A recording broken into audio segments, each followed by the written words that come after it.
welcome to the Deep Dive. Hello. So today we're tackling that really common, sometimes awkward moment, Oh, yeah. When you absolutely should know someone's name and it's just gone. Poof. Exactly. Yeah. Just vanished.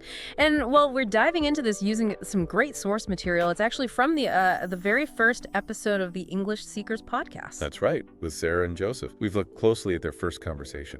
Yeah, they use this whole name forgetting thing, which is, let's face it, super relatable as a way into talking about everyday English. Really clever, actually. It is. So our goal today for you listening is basically to pull out some useful stuff from their chat. Right. Practical insights, maybe some ways to handle that little social hiccup, and definitely some handy English phrases that pop up.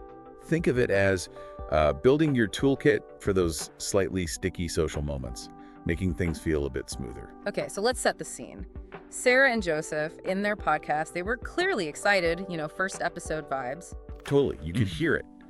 And they were very clear about wanting to provide useful, real-world English. And they jump right in with this little dialogue scenario. Yeah, between two characters, Nick and Anna. Right, Nick and Anna. They meet again at some kind of neighborhood meeting.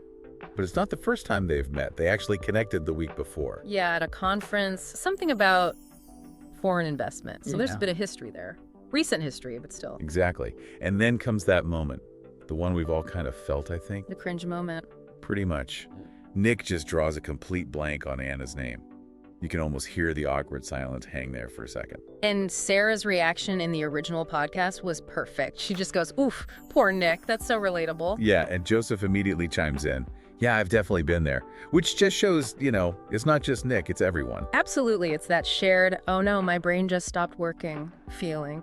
And Sarah and Joseph use that feeling to zoom in on some really useful language. They picked out 3 key phrases that often come up in situations like this, or just in busy daily life. First one, in a bit of a hurry. Right. Joseph breaks it down simply. You don't have much time, you need to move fast. And Sarah gives these great little examples like, can you drive faster? I'm in a bit of a hurry. Or, I can't talk right now, I'm in a bit of a hurry.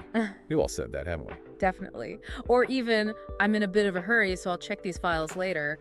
It just means pressed for time. Very versatile.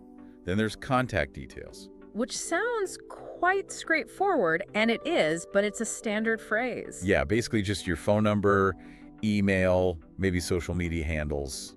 How to reach someone. Often what you'd find on a business card, essentially. Exactly. And the third one, this is a classic, slip my mind. Oh, that's a lifesaver phrase, isn't it? Totally. It's your go-to excuse when you just forgot. Yeah. Accidentally, of course. Joseph's examples were spot on. Forgetting to reply to an email happens all the time. Or worse, forgetting someone's birthday. Oh no, it completely slipped my mind. Yep. Covers a multitude of small memory sins. It just happens. It really does. And what's neat is how these phrases don't exist in isolation. They kind of bundle together naturally. Yeah, Sarah and Josie pointed that out too, like around here and right around the corner. Right. Both about proximity, location. You might ask, is there a bank around here?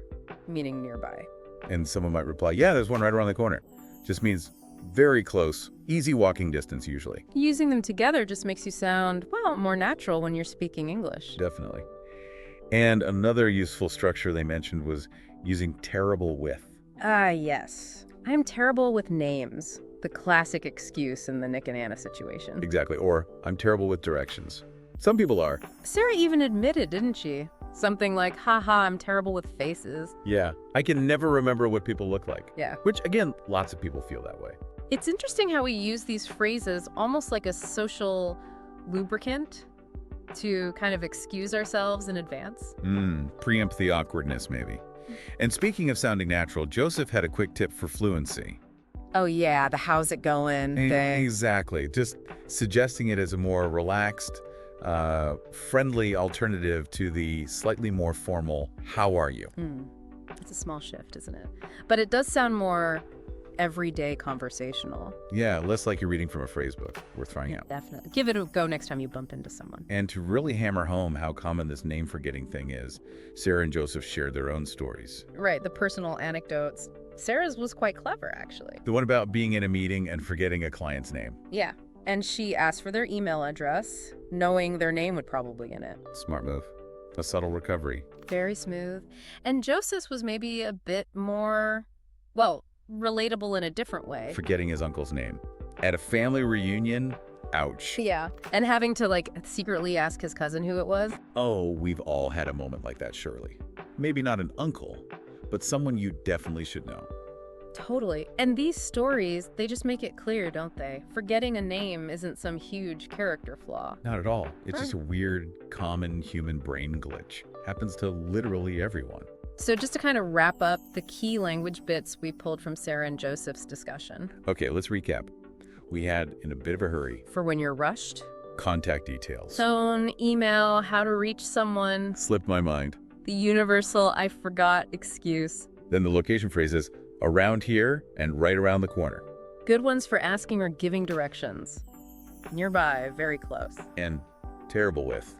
For those areas where, well, maybe your memory isn't the best. Names, faces, directions. And that friendly fluency booster, how's it going? Yep, got 'em all. Exactly. And hopefully knowing these phrases and hearing this discussion makes navigating those little moments feel a bit easier. Yeah, maybe you feel a bit less alone next time your brain decides to hide a name from you. So maybe take a second now to think about your own experiences. Which of these phrases do you use already? Or which ones feel like they might be useful.